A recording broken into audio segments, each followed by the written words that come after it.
안녕하세요. 오늘은 성경 이야기 속으로 함께 떠나볼 텐데요. 그중에서도 많은 분들이 성공 스토리로 기억하실 요셉 이야기, 특히 창세기 37장부터 시작해보려 합니다. 네, 요셉 이야기 정말 유명하죠? 근데 오늘은 흔히 생각하는 위대한 총리 요셉의 모습보다는 그 이야기가 시작되는 지점, 어쩌면 그의 가장 미숙하고 좀 깨어지기 쉬웠던 17살 시절에 주목해보려고 해요. 네, 아주 흥미로운 관점인 것 같습니다. 오늘 저희가 주로 살펴볼 내용은 권혁철 목사님의 채색옷을 벗은 요셉의 재탄생이라는 글에 담긴 해석입니다. 아, 그 글이군요. 네, 창세기 37장을 요약하고 그 의미를 풀어낸 글인데요. 요셉 이야기의 시작을 단순한 성공 서사로 보지 않아요. 오히려 그의 부족한, 또 가족 내의 갈등, 그리고 그 모든 상황 속에서 드러나는 하나님의 개입이라는 관점에서 들여다보고 있습니다. 그렇죠. 그래서 이번 탐구의 목표는 요셉 이야기에서 우리가 좀 흔히 놓치기 쉬운 지점들, 예를 들면 그의 미성숙함이나 가족 간의 갈등 구조, 그리고 그 유명한 채색옷 있잖아요. 네네, 채색옷. 그게 단순한 선물이 아니라 어떤 좀 복잡한 의미를 지니고 있었는지 깊이 파헤쳐 보는 겁니다. 화려한 성공 이면에 감춰진 깨어짐의 과정에 주목하는 거죠. 맞습니다. 사실 많은 사람들이 요셉하면 애굽의 총리가 된 모습부터 떠올리는데 성경은 의외로 부족함 많았던 소년의 이야기로 시작하거든요. 자, 이 부분을 좀 더 자세히 들여다볼까요? 네, 좋습니다. 이야기의 시작은 역시 아버지 야곱의 편애에서 비롯됩니다. 잘 아시다시피 야곱에게 요셉은 노년에 얻은 아들이었고 또 특히 사랑했던 아내 라헬이 낳아준 사실상 유일한 아들이었기에 그 애정이 남달랐죠. 정말 특별했댔네요. 네, 그 특별한 사랑이 가시적으로 표현된 것이 바로 그 문제의 채색옷입니다. 네, 맞아요. 그 채색옷 때문에 형들을 미움을 샀다는 건 너무 잘 알려진 사실이죠. 그런데 그 옷이 그냥 예쁜 옷, 비싼 옷 정도가 아니었다면서요. 맞습니다. 권혁철 목사님의 글에서도 이 부분을 아주 중요하게 다루는데요. 당시 보통 노동자들이 입던 옷은 일하기 편하도록 팔꿈치나 무릎까지만 오는 그런 짧은 옷이었습니다. 네, 활동하기 편하게. 그렇죠. 그런데 요셉이 입은 채색 옷은 파심이라고 불리는 종류인데 이게 손목과 발목까지 길게 내려오는 옷이었어요. 길게요? 네, 이건 당시 육체 노동을 하지 않는 귀족이나 관리자들이 입던 스타일입니다. 그러니까 아버지가 요셉에게 이 옷을 입혔다는 것은 너는 형들처럼 힘들게 일할 필요 없다. 너는 관리자다. 이런 메시지를 공공연하게 드러낸 것이나 마찬가지였어요. 와, 단순한 예쁜 옷이 아니라 명백한 특권의 상징이었던 거죠. 듣고 보니 그 의미가 상당히 다르네요. 저는 그냥 아버지가 나를 더 예뻐하시는구나 이 정도인 줄 알았는데 이게 거의 나는 너희와는 좀 다르다. 나는 너희를 감독할 위치에 있다. 이런 선언처럼 들렸을 수도 있겠어요. 그렇죠. 충분히 그렇게 해석될 수 있죠. 이게 그럼 17살 소년 요셉에게는 어떤 영향을 미쳤을까요?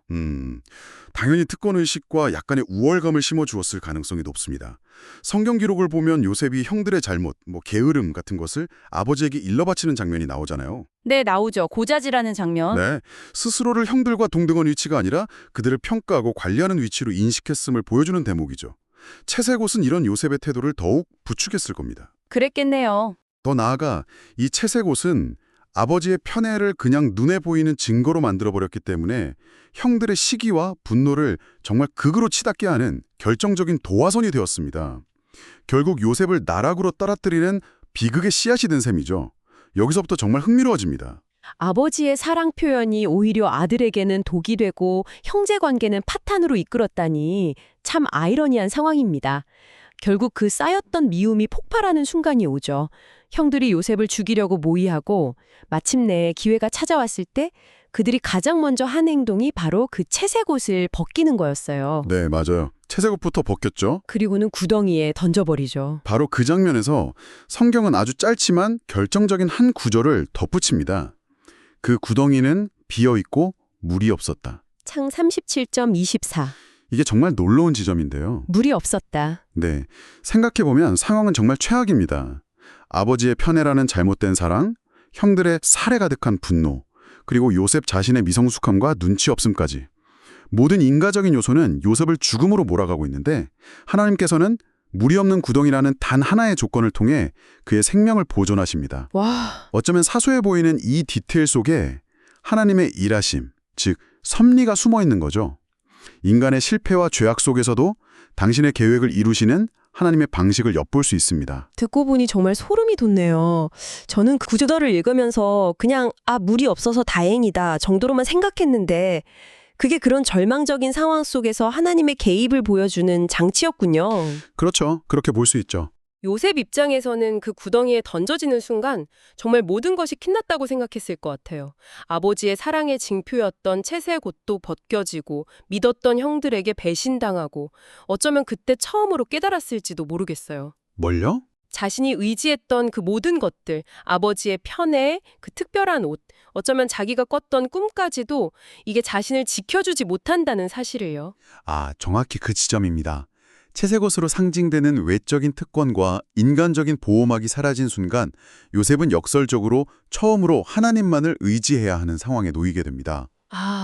그 물 없는 구덩이야말로 요셉이 하나님을 인격적으로 만나는 첫 경험의 장소이자 그의 진정한 영적 여정이 시작되는 출발점이라고 볼 수 있는 거죠. 그렇군요. 구덩이가 연단의 시작점. 네, 결국 형들은 그를 죽이는 대신 미디안 상인들에게 은 20에 팔아넘기게 되는데 여기서도 중요한 것은 팔아넘기기 직전에 다시 한번 그의 채색 옷을 취했다는 사실입니다.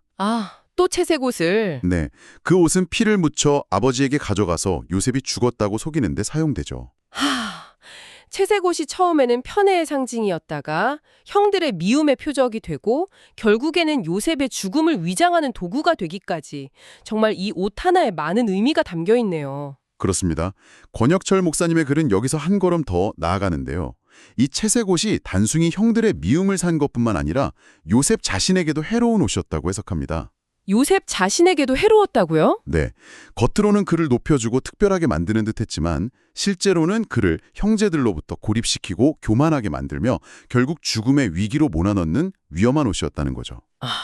따라서 요셉의 그 채색 옷을 벗겨지는 순간은 단순히 모든 것을 잃는 절망의 순간이 아니라 오히려 하나님께서 계획하신 연단의 과정, 하나님이 원하시는 사람으로 빚어지기 위한 첫걸음을 내딛는 순간이었다고 해석할 수 있습니다. 여기서 주목할 점은 요셉이 채색 옷을 벗겨지는 순간 비로소 하나님이 원하시는 사람으로 빚어지기 시작했다는 거예요. 그러니까 특권과 보호의 상징인 줄 알았던 채색 옷이 실제로는 요셉을 망가뜨릴 수도 있는 위험한 것이었고 그것을 벗겨지는 아픔을 통해서야 비로소 요셉이 하나님 안에서 성장하는 진짜 여정이 시작되었다는 말씀이시군요. 네, 바로 그렇습니다. 와, 이거 굉장히 흥미로운 관점인데요.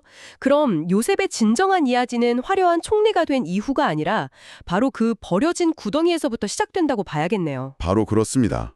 아버지의 그 불안정한 사랑에 기대던 삶에서 벗어나서 하나님의 직접적인 훈련과 인도하심 속으로 들어가는 전환점이 바로 그 구덩이 체험과 채색 옷을 벗는 사건이었던 거죠. 네. 이 해석은 오늘날을 살아가는 우리에게도 많은 질문을 던집니다. 어떤 질문일까요? 권 목사님의 글에서도 지적하듯이 오늘날 우리 부모들도 자녀에게 요셉의 채색 옷과 같은 것을 입혀주려고 애쓰지 않느냐는 질문입니다.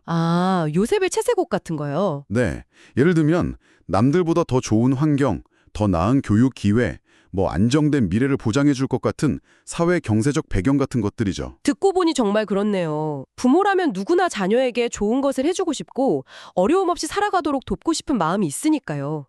그런데 그것이 채색 옷이 될 수도 있다니 그건 어떤 의미일까요? 물론 좋은 환경이나 교육 그 자체가 나쁘다는 의미는 절대 아닙니다. 그건 분명해요.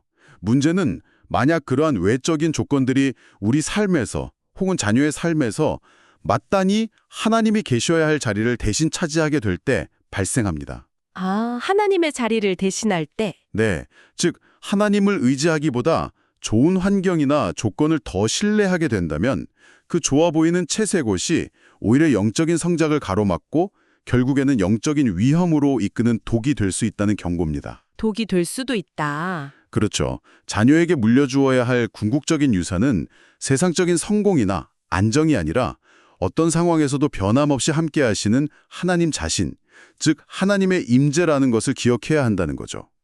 그러니까 자녀가 하나님 아닌 다른 것, 좋은 환경이나 부모의 능력, 아니면 자신의 재능 같은 것에 기대어 살아가도록 만드는 것이 오히려 위험할 수 있다는 거군요. 네, 그럴 수 있다는 거죠. 정말 깊이 생각해 볼 문제입니다.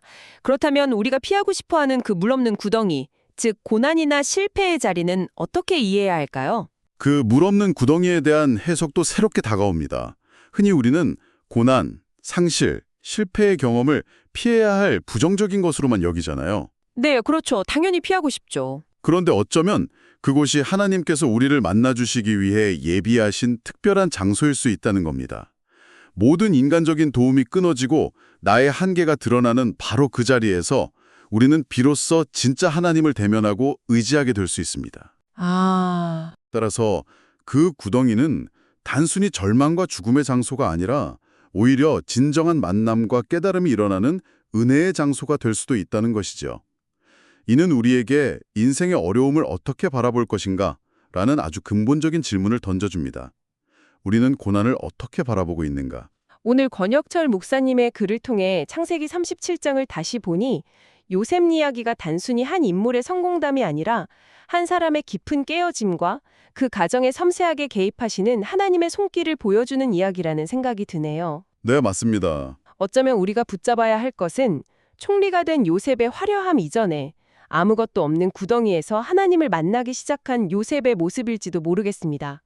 자, 이 모든 것이 당신에게는 어떤 의미로 다가오나요? 중요한 것은 하나님은 과거 요셉의 삶뿐 아니라 오늘날 우리의 삶 속에서도 여전히 일하고 계시다는 사실입니다.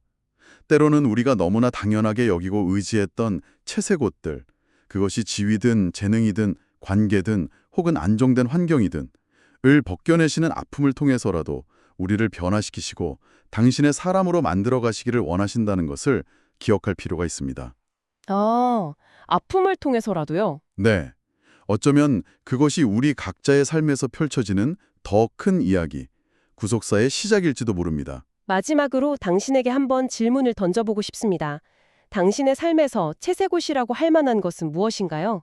어쩌면 남들은 모르는 나만의 특권일 수도 있고 이것만큼은 안전하다고 믿었던 어떤 환경이나 관계일 수도 있습니다. 혹은 내가 노력해서 쌓아올린 자부심이나 성취일 수도 있겠지요. 생각해볼 문제네요. 만약 어느 날 갑자기 그것이 벗겨진다면 당신 앞에는 어떤 물 없는 구덩이가 기다리고 있을까요? 그리고 혹시 그 절망스러워 보이는 자리가 당신이 미처 예상하지 못했던 새로운 만남과 더 깊은 깨달음으로 나아가는 시작점이 될 수는 없을까요? 한번 깊이 생각해 볼 만한 질문인 것 같습니다.